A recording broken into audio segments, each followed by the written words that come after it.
the committee chair. Call to order the committee chairpersons meeting to order at 5 o'clock. It is Wednesday, August 3rd. Roll call. Dave Preston or I, if you are here. The Board of Ed, Kim Chairperson Watson. Larry Dunn. Present. Robert Boris. Here. Paul Bates. Here. Eric Goodman. David Scott. No. Dominic Basie. Jeffrey Pritchard. Yeah. Bill Russ. Del Stever. Here. This is here. There's me, Hugh Barton. And Ed Stebbins. Here. Joining here was not on the poll. Okay. So, like we have a quorum of 9. Public communications. Is there anyone here who speak at this time?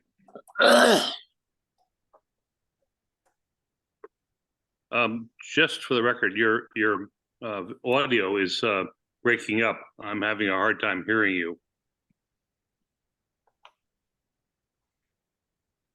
Let me sit over. Can you hear me better if I sit over here? So that's better, yes. Okay. All right, on to the approval of minutes. I make a motion to approve the minutes of the July 18, 2022 meeting. So moved. The second. Second. Moved by Melendez. Second by Dunn. Any discussion? There's a typo. Oh, can you point that out for us? Yeah, on page 2 minutes.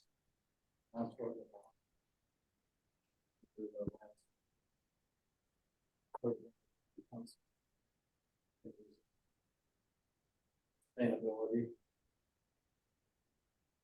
or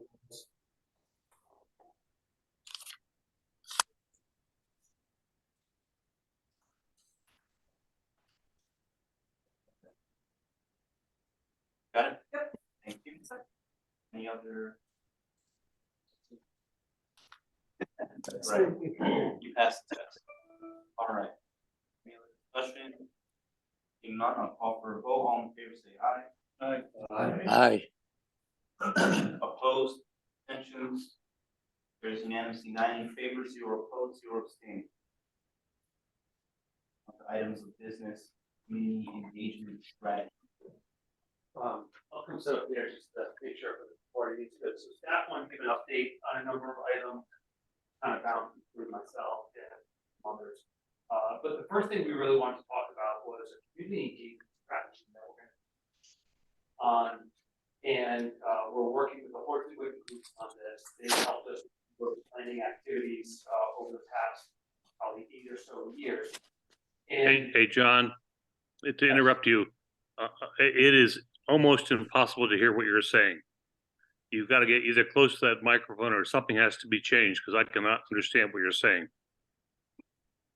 He's right on it, so I'll try to fix something while he's speaking. yeah, let me just check. Yeah, let's just check the settings on this for a second.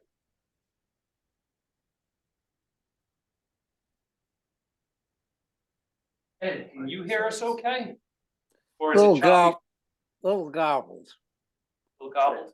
Can you hear us right now? It's gonna be this. Yeah, or that.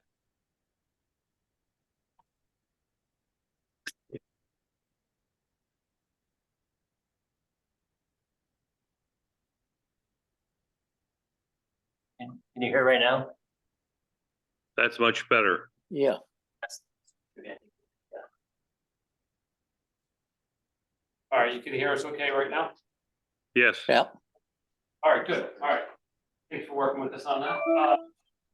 Community engagement strategy. So a lot of the times when we work on projects, whether it's village design guidelines, land conservation development, business sustainability project, every time a consultant comes in, they're usually coming up with their own, not quite cookie cutter, but almost outreach strategy or what we're gonna do for that specific project.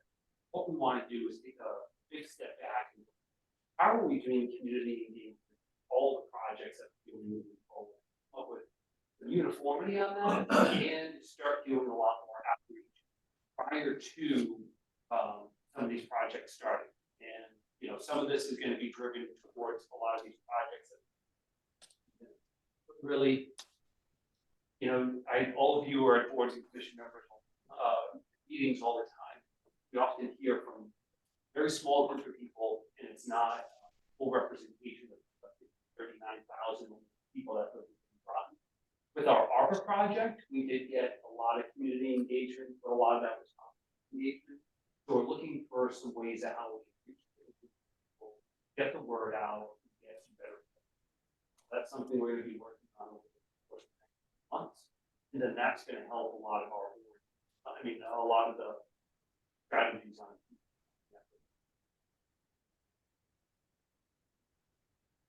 Yeah. Nope, I think that covers it. Any questions? How you propose, that, So we're gonna start working with, or it's not gonna be a study, it's we're gonna be working on strategy. Part of that, we're on outreach, trying to get into different groups that we are not reaching. And figuring out how can we do better than just, hey, we're having a public meeting in CR1, town hall, or the library. Or this is a push strategy. This is gonna be a push strategy. Where do we need to go? What groups do we need to talk to? How do we start working with other nonprofits, other groups that are more engaged in the community, in getting the word out, and for us to start getting more feedback on what we're looking for, whether we're doing a bike and head plan, the POCD, or any of these other. The last thing we like to do is create a plan or a policy or a document, and then right at the very, all throughout, we're trying to get involvement. Then right at the very end, things get polarized on one particular issue, and why did nobody hear about it?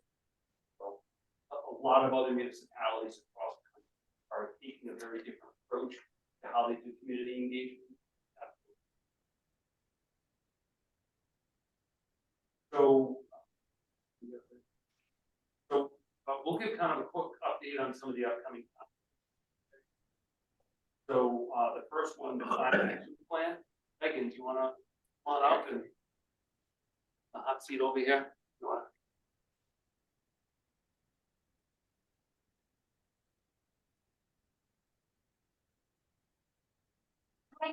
Good afternoon, I'm Megan Granado, I'm the town sustainability resilience manager. So we are going to be doing a climate action plan. This is for my, and we were really fortunate. We submitted a successful.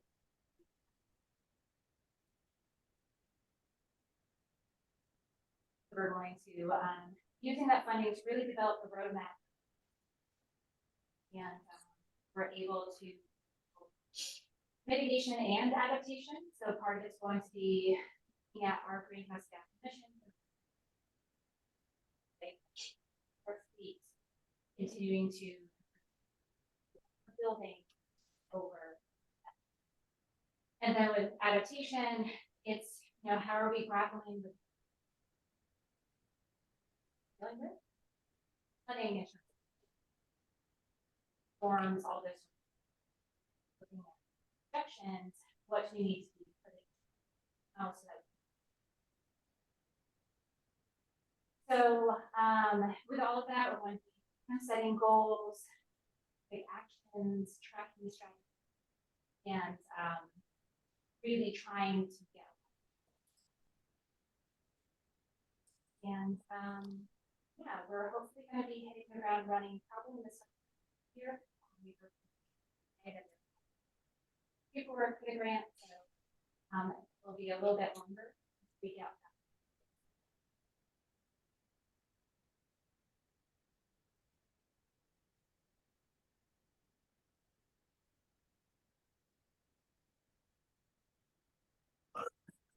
Bike and ped plan. That's a been driven project. Definitely. Yeah, this is just, Parks and Rec is not here this evening, but this is just an update of the 2005 master plan. It's bicycles, pedestrians, that does include trail connections. It will serve as a document that we will look to when we see developments. That audio is not working. Oh. Zell, you can't hear us? I am totally unable to hear anything you're saying. I mean, and I know my system's working because I've been on a couple of Zoom calls recently. Something's wrong with either your microphone or your transmission. I don't know whether Ed, can you hear? It's cutting in and out. It cuts in and out and it's garbled. Right. That's not coming, yeah, that, And I've tried it with the headphones and without headphones. test. Can you hear me now? Do I need this? You're not getting a high signal there. Different. I think you should take. We're done there. You know, Larry's garbled when he just said whatever he said.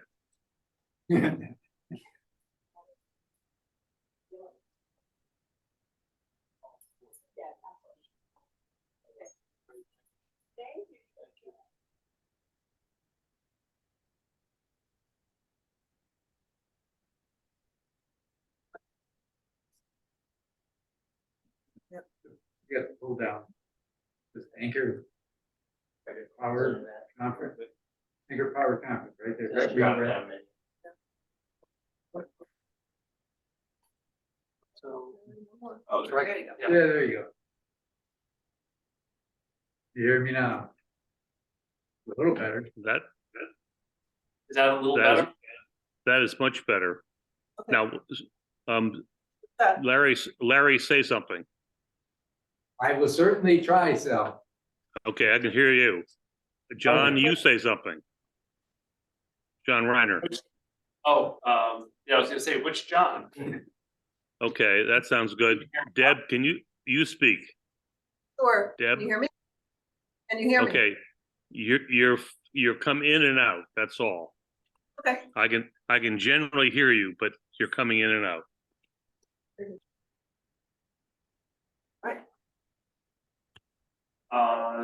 Next is the Plan of Conservation and Development 2026 update. So we did get some funding in this year's upcoming or current year budget to begin that process. Once we're done with the community engagement strategy, and we have that policy set forward for how we're going to do outreach.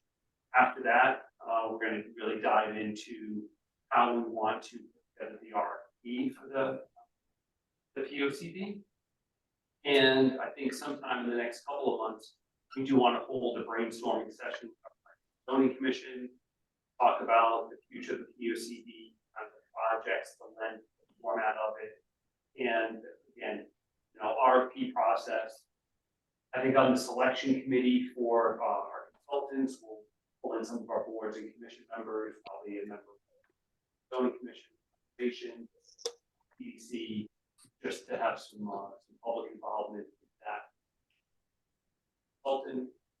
But I know some folks have been hot to trot on how do we move forward on this, but 18 months is usually a good time period to get a POC.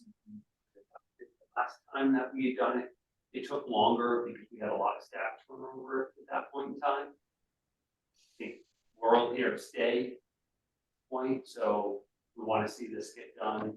But once, I think we have plenty of time right now where we are, so not that we want to drag our feet. So not under the gun from the beginning.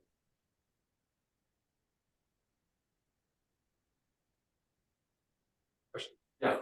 The current plan.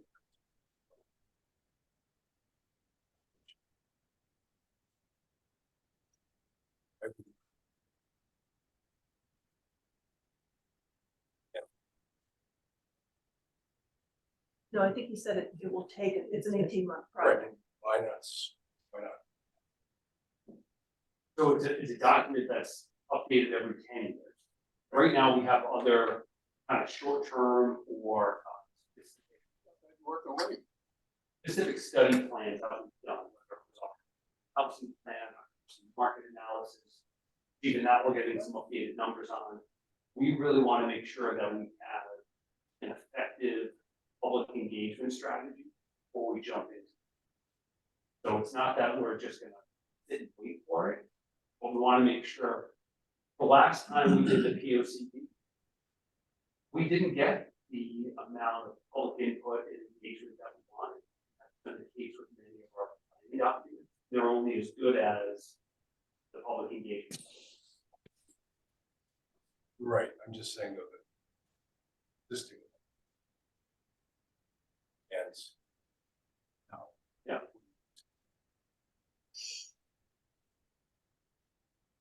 It tells question. Right. But you often developers.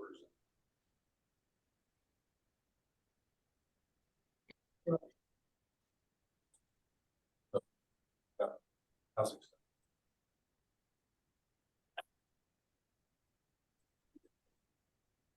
Find it something. You'll see that.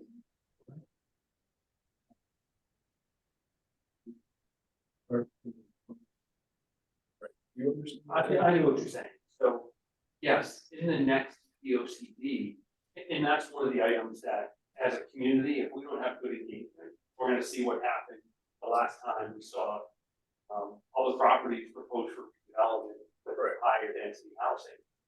And if the community is not engaged early on, so as much as we see that there's a demand for 5,000 new units and a need for it, if the community doesn't want it, then we're not gonna change the future land use map and the CPD, we're not gonna change the zoning, right, to enable. So is, I agree with what you're saying, I just push back on. Trying to get more business, trying to get commuters. So we're trying to create them. To live and work. Yeah. Our documents. You know, are 50-50 right now. Look at the planning and zoning regulations. They looked at each other. In some respect. So an effort is made. For it. Hey, say something. That's all. That's my Yeah. point. oh, and trust me, it's something we wanna focus on and we wanna begin the process as soon as we can. Just wanna make sure, as we begin it, we're doing a good job engaging so that it doesn't. We don't have any of the hiccups we've had or the lack of a better term, the public outreach that we've had over the past few years about what people is deemed as lack of engagement. We want to make sure that we are getting ahead of them. And once we have a good planning strategy in place, we're going to jump into it. And there's going to be a lot of community conversation. Although we see the plans and the numbers that talk about in many of these items, if the public doesn't want it, and Planning and Zoning Commission doesn't want to adopt it, it's not going to happen. Sure, yeah, I just, that's a real thing. I don't know why I got research. I'll see. Production costs. Interest rates, whatever. That's the goal. It's not gonna. I'd just like to say, I think the community, starting out with engaging with the community, getting the voice of the community involved early and quickly. Super important, because I think that on the conservation side, we've done a great job. When we have a housing issue and we have other issues that we're trying to create opportunity in our community for people to live the American dream, to buy here. So having that community discussion and figuring out how that will affect how zoning is impacted, another decision is critical. And I think that that's the right approach. fully in support of that. I think that if we bring more voices to the table, as you said, up to 30,000+ people that live here, I think, you know, we'll get a little more momentum that gives us development that's conforms with the character and nature of the town in areas that people want to see the development. I think, you know, it's a lot of, you know, leadership from the voices that allow us to do that. I do acknowledge there's an urgency here, but there's certain systems in place that happen every 10 years, and that's how it goes. But I think we all want to see more opportunities here, and we all want to, you know, move as quickly as we can to do that correctly. You know, good stewardship. So, 2 cents on Yeah. approach. A good example of the breakdown of that is the oral school project. Considerable anger expressed by the populace against that plan. But exactly, when we had been talking about it publicly, I want to rehash that whole thing for years. And we had been trying to do community outreach and engagement. And often what happens with a lot of these projects, something is proposed, people don't pay attention. And they're not watching. Well, hey, here's what we're thinking, here's what's out there. So we need to do a better job of engaging that communication. And getting people to the table when things are still very theoretical. This is all very interesting stuff to us, but the majority of the public, it's still a development is proposed right next door. Not engaged. Question, the last VOC didn't get around to doing that property, is that correct? It got put off but never done. Right. So if that was done this time, that'd be very helpful. Yes. That's the thing. All I didn't.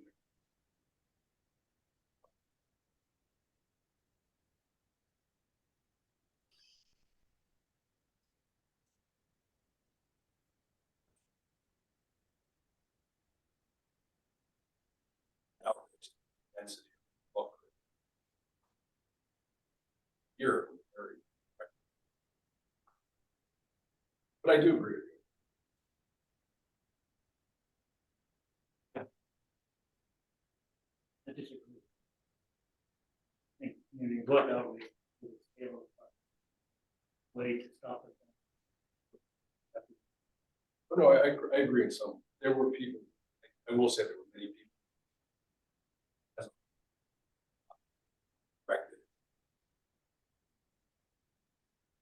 But I agree with you.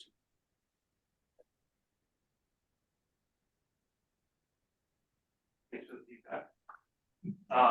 Another one that is being worked on right now, another plan moving on from DOCD is tree inventory and community management project. Yeah, you have. That's not much. That's, excuse me, that's another Parks and Rec project, to do an inventory of what are essentially public trees, and produce a maintenance plan for such.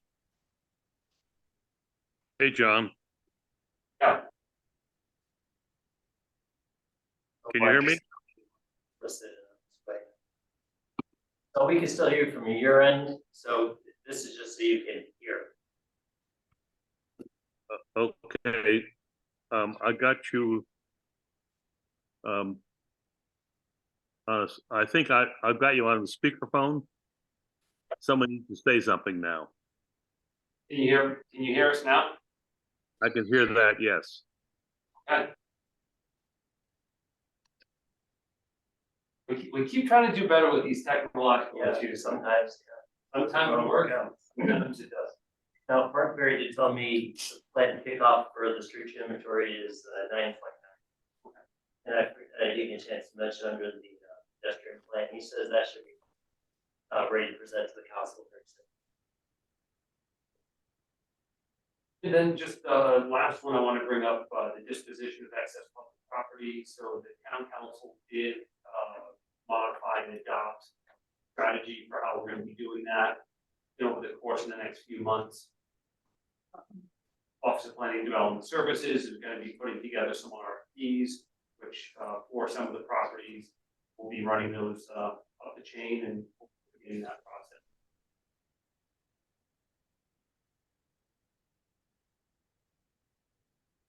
kind of all we have at staff level. All of you wanna talk about what's happening at your board? Hi. So. What's happened with the community? Oh. Somebody putting money in to plant more trees? I know I count trees. That's the hope, is to find out where are we missing the density we want. Appropriate to those that are going through. So this is the first step, but there's very much the intent to start planting after that. It says a number, doesn't say. All right. Start with, Conservation Commission.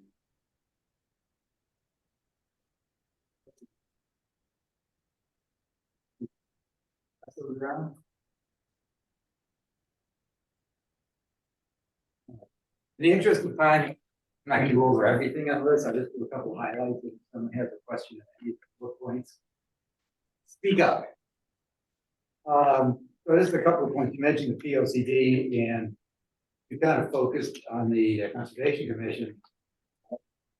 We set up 6 subcommittees to work on areas that we wanted to prioritize against conservation point of view. Probably the only one that might be of surprise that it existed in the last POCD was waste management reduction, and the reason for doing that is that, for example, right now about 40% of our waste is exported to Ohio and Pennsylvania. That's expected to either increase, go to 0, depending on what those states do. Plus, with everything going on, the impact that the tax base is going to probably double, at least, and we're working on the estimates for that. So it's going to be a bigger and bigger problem going forward, unfortunately, which we may come back with recommendations for ordinance changes to reduce what goes into the landfill. I shouldn't say landfill, that goes into the waste management stream. So that's why that was there, and I thought it was kind of a new topic for us to address. The other one would be state bill. I guess Summer got a sponsored state bill on eelgrass working group chartered by the state. We actually had that meeting this morning, the first kickoff meeting. That's both with the conservation side and a lot of the researchers, and also the shellfish owners. There's let's call it the aqua side of it for aquaculture, that side of it. And we're going to be looking at that. There's to be more coming on that later. We just kicked off what the outline is, and report is due February 24. I don't think that date met, but we'll see what happens. So I'll stop there. Any questions on? Tell me again what you're doing about. Well, we're just starting. I mean, the whole point was, how do we promote, preserve, and expand eelgrass in the Long Island Sound? Reason being, there's a lot of benefits to that. First of all, you don't have to tell me. Okay. So, who are you involved with, and who's doing it? The state of Connecticut kicked off a working group by legislative action to address what was in that statute. Was go investigate and come back with a report. They've already been down poking around. Oh yeah, no, they've been poking around for a while. Guy down here, take it, move it on to the yes, he was at. We actually saw a video of him doing that. So, what's the conservation commission going to do? There was invites for a number of folks. So community outreach. I'm part of the outreach that now is, on the state working group. So it's part of the state. Yeah. No, I'm not I'm just on the working group, and I suspect what I normally do is I'll probably focus on piece of it, since what I do more to come. We just started that. Like I said, any question? I think I should probably point out the Earth Day this year. Had 1,500 people, as I recall. So there was a lot of participation, a lot of interest. So that was, I guess by most, any metric, pretty good success. People are getting more and more interested in climate, the impacts, and the younger population, especially, because they're gonna have to live in. So, hey, that's kind of how they look at it. All right, oh, yes. Oh, they always. On the waste management Yeah. issue, you said, 5% of their stuff was going, you know, Yep. That, just solid waste or that? Well, the household waste gets kind of thrown in there, solid waste, you mean organic or? It's not, yes, all solid waste that goes up, you know, that either can't be burned. Because we have no landfills left in Connecticut per se, so if they get shipped out to landfills. Stuff that goes up the Flanders Road, Yeah, all that stuff going. not all of it. About, again, this was a state number, so it's probably about 40%. Oh, I'm sorry, it's a scary number. So we're part of that consortium of towns, so about 40% of that. Now, the stuff that the garbage trucks come around and pick up at the individual house. Yep. All goes to the same spot. It also goes to. Yep, everybody goes there. There's no more, waste energy. There is going out of production, but there is now. That's what I'm saying. If you go forward, I think it expires by 2030. You know, a number of plants are going to be shut down. They're just over 50-year-old plants. Talking 3, 4, 500. Would be interesting. Worst case, shut down. States say, I don't want to take Connecticut's garbage anymore. How would we do? Can't throw them in the sound. That would not be good. Why don't we go? Once. I know that, 500 million bucks, let's go. So that's, you gotta get people's recognition of the problem and agreement to do that. So that's why we kind of said, we need to focus on that. We have some time, but not a lot of time. Not really. Talking things out. Well, there was an impact because it's Unnecessary. unnecessary. Yeah, there's an impact of the gas that's used to truck the stuff out, you know, but it's not the major. Go by truck or train? I'm sorry? Goes by train. There's a lot of buildings, you gotta have trucks to the train. Depends Take it on- in one. Yeah, it goes. that's where the stuff gets burned.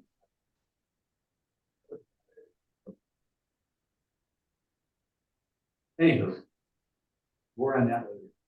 We'll just- On the yield grass, have you looked at, the Niagara River?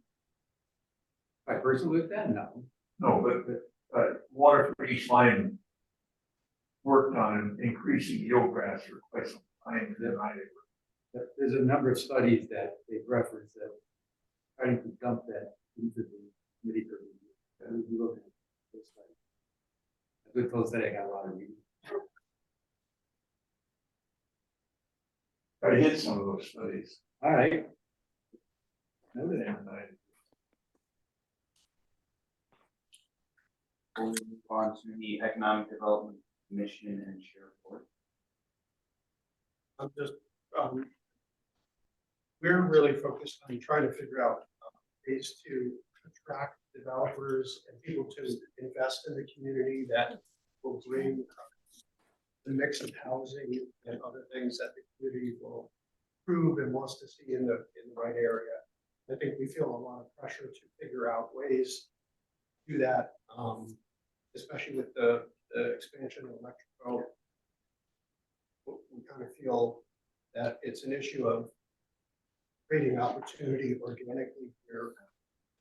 And we're kind of struggling with ways to do that. We're looking a lot at looking at outreach as a foundation as well, engaging business owners and other people in the community to understand a little better not only the business climate, but also, you know, what people want to see where. And, that's kind of what we're working on. And I appreciate anybody, has any input for us. I think we're, the group that we have is, energetic and excited and, believes that there is a synergy between conservation and development, and really want to work in a synergistic way to do that, to sort of change the narrative so we can create more opportunity. There's a crisis in the state totally, and we need to figure out ways to, as I said, we may get developers here and present things that the community doesn't like, and that's fine, but we need more options coming in. And I think that's what we're kind of struggling to create, an environment where we get more, more people willing to invest, come up with some good ideas, and move forward with things that make sense. The vending meeting, you brought a while ago. If anyone suggests that retail is going nowhere, we should change the zoning, arrow, down. Unfortunately, I wasn't able to be at that meeting. Correctly about it. Interesting concept. Not you.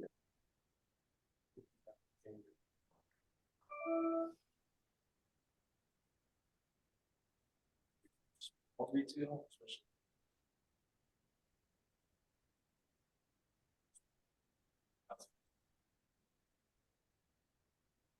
Where?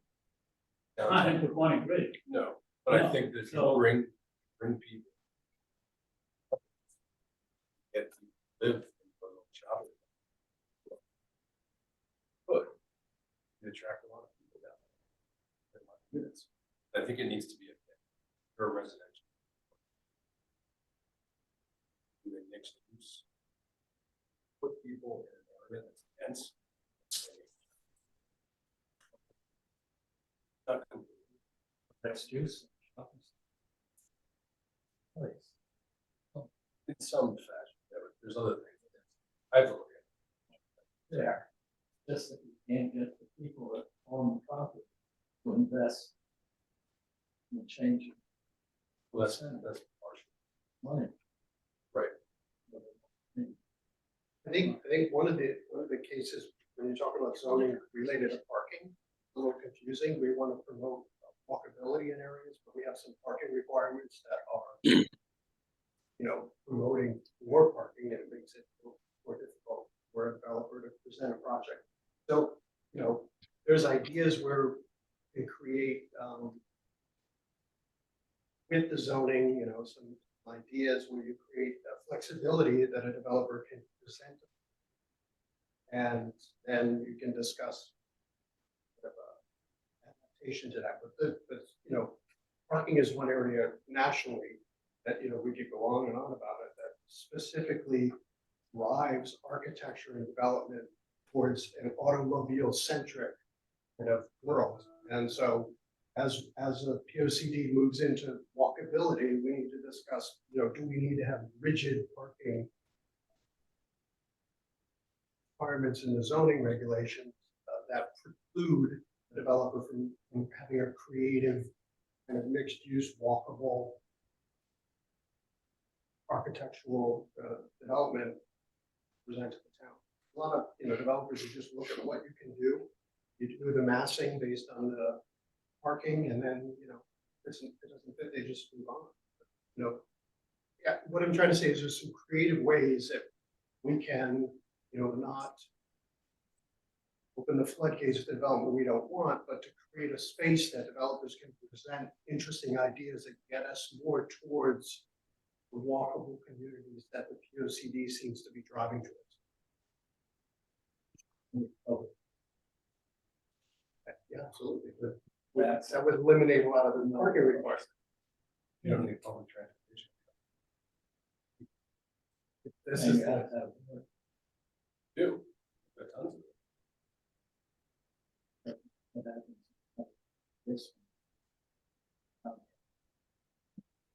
it. There's gonna be more contracts. It doesn't stay. Just- Back on the Polaris space, PB had 20,000 people working. Yeah, and I also remember driving down 95, seeing the unemployment capital of the world spring. It existed, I know, No, it's but I mean, cyclical, but what are you gonna design? Are you gonna design a town at like?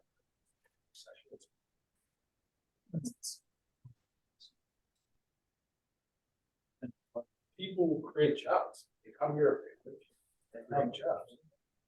And There there was was no- also.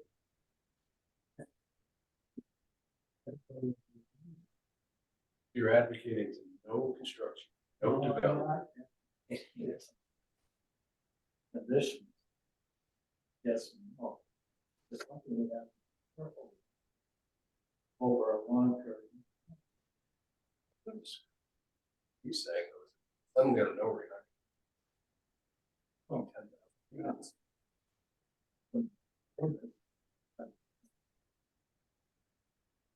And I think one of the pressures that we feel at the ABC is that this is an issue that's keeps getting kicked down the road. We need housing. We need to address the housing issue. We need a mix of housing options because we have young people that should be able to afford to live in the community they grew up in. And we're not making headway. So we have to we gotta figure out ways. Not parking. For people. They have to park. They aren't gonna give up their cars. That's They did it downtown. You said that the people wouldn't come, sold out 3 times over. With one parking space per person. They don't, no one parks. Don't have it. Hasn't been one issue whatsoever. The only one that added parking. It worked. It would work in Groton too. This belief that everyone has to have 3 cars, 2 cars, they want to park out front. No one wants to see their big Cadillac. Over. But I think you got to put the people where the density. Take it. Don't put it out. Don't strip forest and do 1 acre subdivisions. That's crazy. For what? The first responders can't get no fire hydrants, no utility. Roads cost a fortune now. Put them downtown. But if there was if the ability to do it was there, developers would through the appropriate channels and buy it.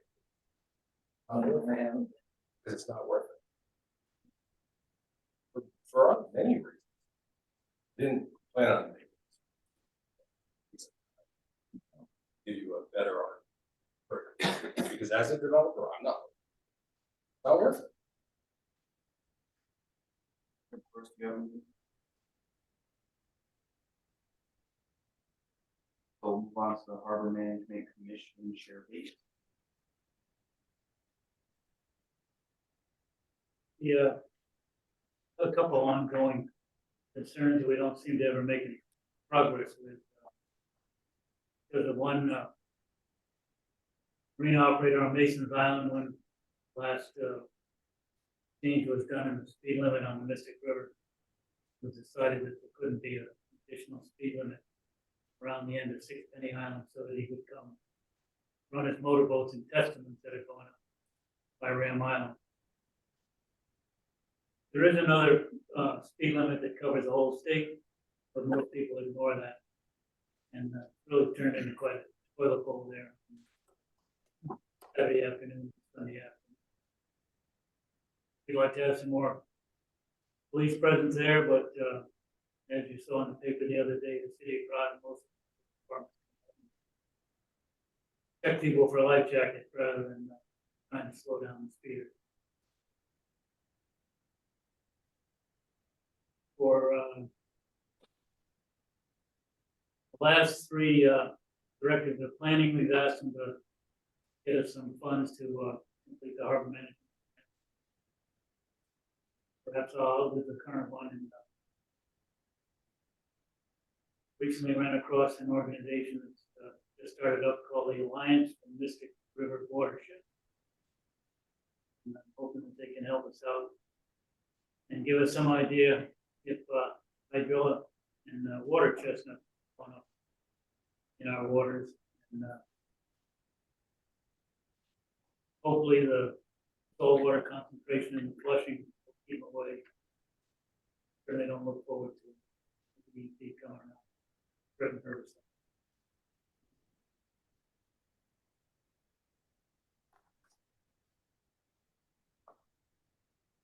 Historic District Commission, Chairperson. The only thing I have is that.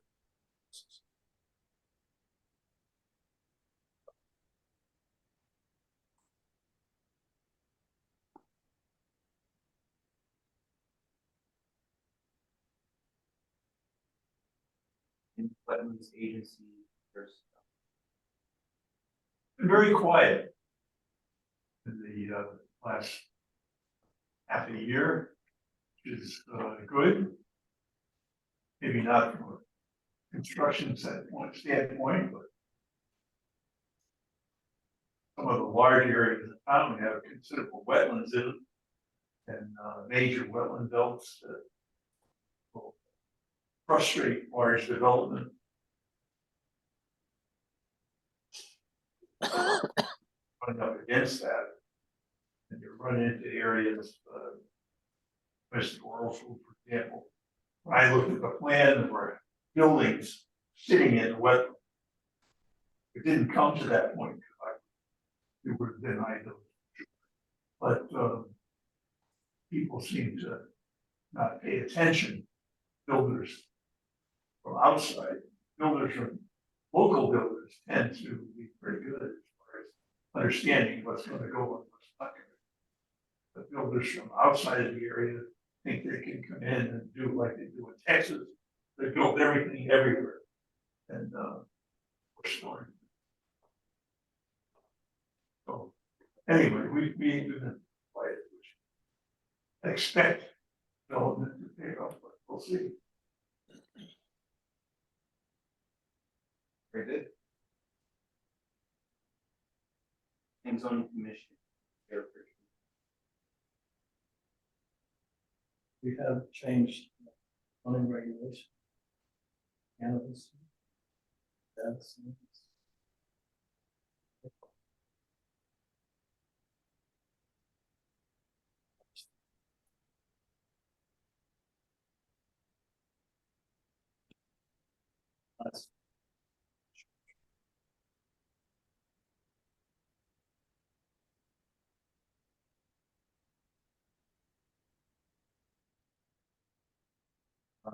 So are you saying September? September. When do you have an estimated time of arrival to the council? Because we're running up to. Well, if we get it approved of this. Yes. That's too early for the required, yeah. I just want to know, it'll probably run. Oh, yes. Okay. I'm gonna get close, everybody's gonna be out. That's right. That's right. That's a tough issue. Question?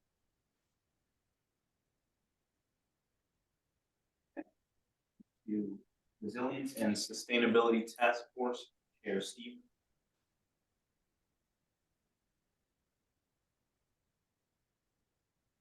You go. Phil, can you hear?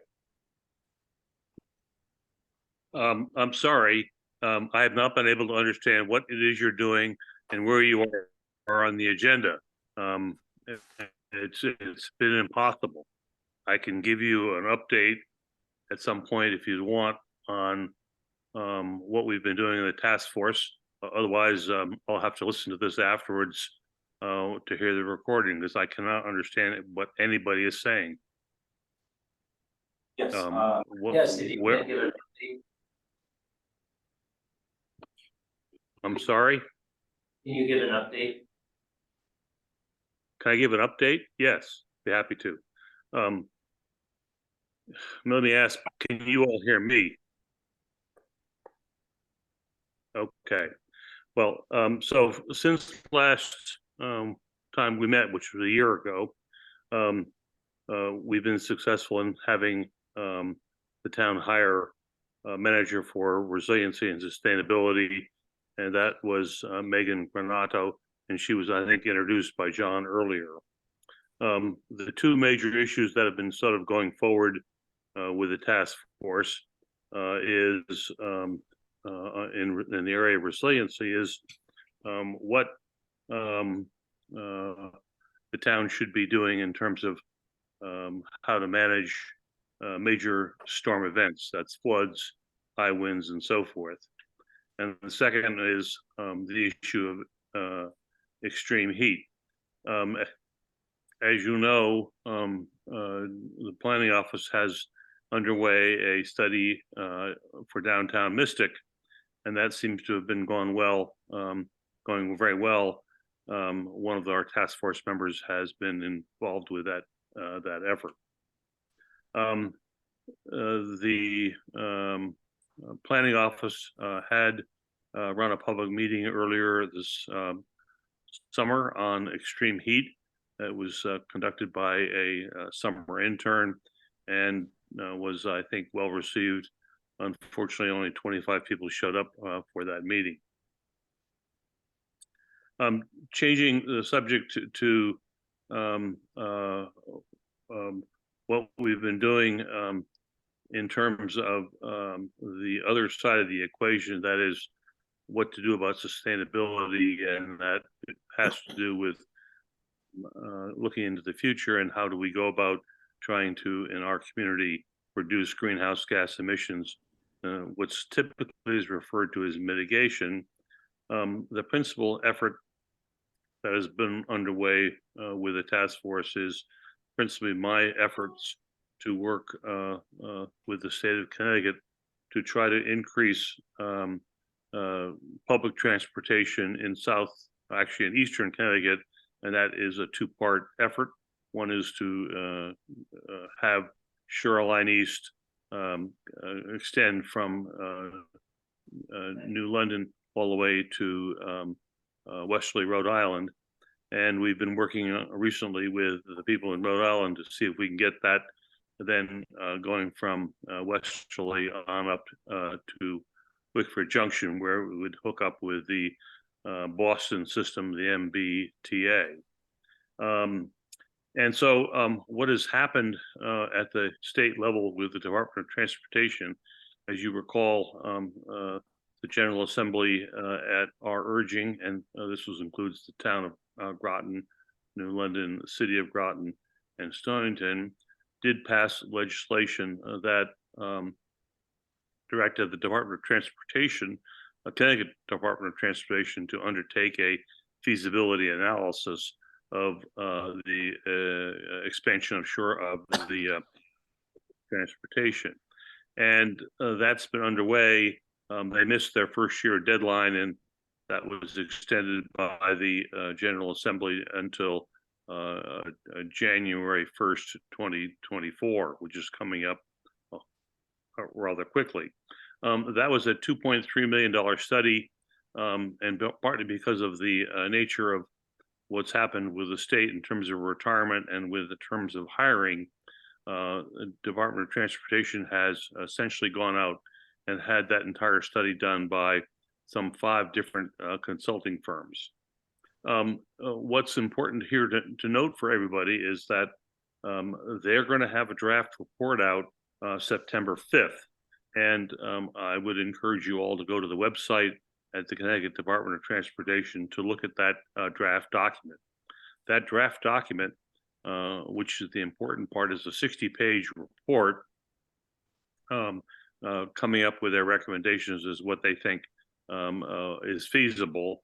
And I should note that there are some 900 pages of attachments, which virtually makes this document unreadable for the general public. There will be, following the release of the draft report on the 5th, there will be 3 public meetings that the Department of Transportation will hold, one on the 19th, one on the 20th, and then a second one, a Zoom on the 20th. And I would encourage everybody, all the boards and commissions, as well as the town of Groton, and I'll be talking to the other towns, to support the effort to get expansion of Shoreline East to at least to Westerly, Rhode Island. The report currently has a potential new train site at the crossroads of Boquonic Road and Route 1. They call that Groton West. They're proposing possibly a rebuilding of the Mystic Railroad Station east of its current location on a flat stretch. They're proposing a new rail station at the viaduct going into the borough of Stonington, and then connecting up to Westerly, Rhode Island. On the other part of that study, which was to how to connect Norwich to New London and Groton, they are a little less clear as what will happen. So right now it looks like there will be a proposal to future have a system running down the west side. And of course that doesn't jibe with what we wanted, which was to have a connection between the Navy submarine base and the electric boat Pfizer complex in the city, with a stop at the Mystic West. And so we'll see how that all goes together. I believe that the way this report's written, it could go either way in terms of the final recommendations. And so I'll be very interested to see what happens on the 5th of September.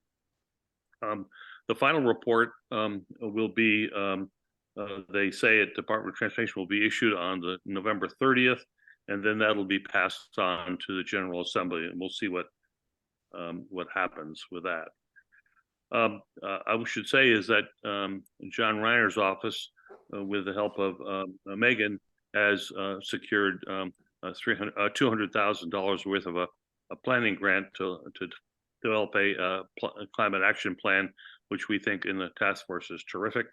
And I also have, we've made clear is that there is a whole lot of federal money out there for all of the states as well as the local communities.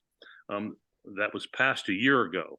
And you might say, well, what's happened? Well, it's taken almost a year for the federal agencies to come up with the guidelines and the applications to dispense that money. Potentially, a lot of that money could be of great use in Groton for all kinds of things. And so we hope that that'll will help move forward the whole effort on climate change, resiliency, and sustainability. And that's basically, the last thing to say is that we have back a month and a half ago, gone before the town council, made a report to them and asked what role they'd like us to play going forward. And so in the near future, I'll be having a conversation with John Burt and the mayor and others about that whole issue as to how the task force might effectively continue providing policy for the town of Groton. And I think that's what I can report. Thank you, and I'm sorry I'm unable to hear you all. I will, after this is over, try to get a hold of the recording and see if I can piece together what has happened at this meeting.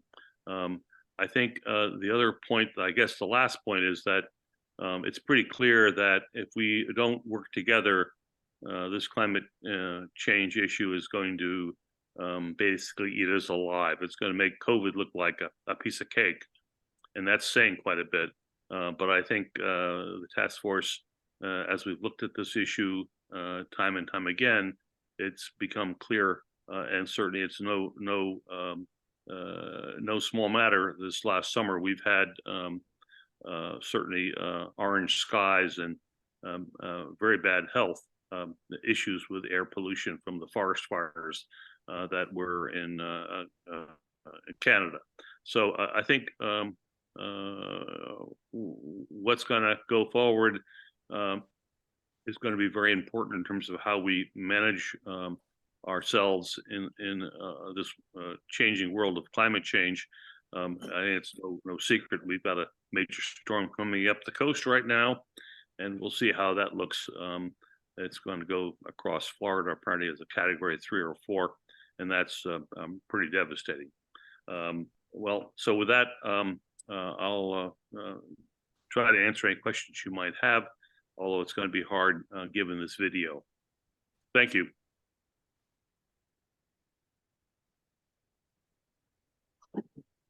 Questions?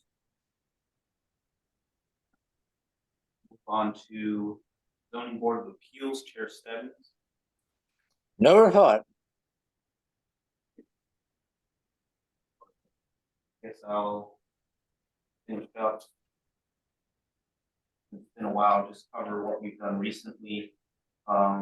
Recently we've allocated 75% of funds that we would generate from the marijuana distributors. That was allocated to things speaks out. The other 25%, and this is just the first year allocation. We don't have any numbers of what we're going to bring in yet. The other 25%. As stated before, we had finished a property reuse, a new document on how we will develop properties going forward. So that was basically finished and approved. As stated before, but I think it's a huge highlight. Town staff was able to get in $200,000 climate action plan grant. I think that was one of the great things we were able to achieve this summer. Other than that, we've just won some other grants.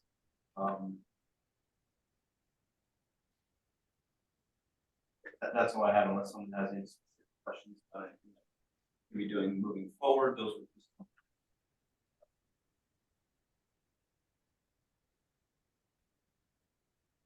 all right. So I don't know if the staff has anything else left to report. Nope. Okay. So with that, I'll entertain a motion to adjourn. Thank you. By Preacher, and that will be a by 8. All in favor, say aye. Aye. Abstentions, we are at 6. Pretty good. Good night.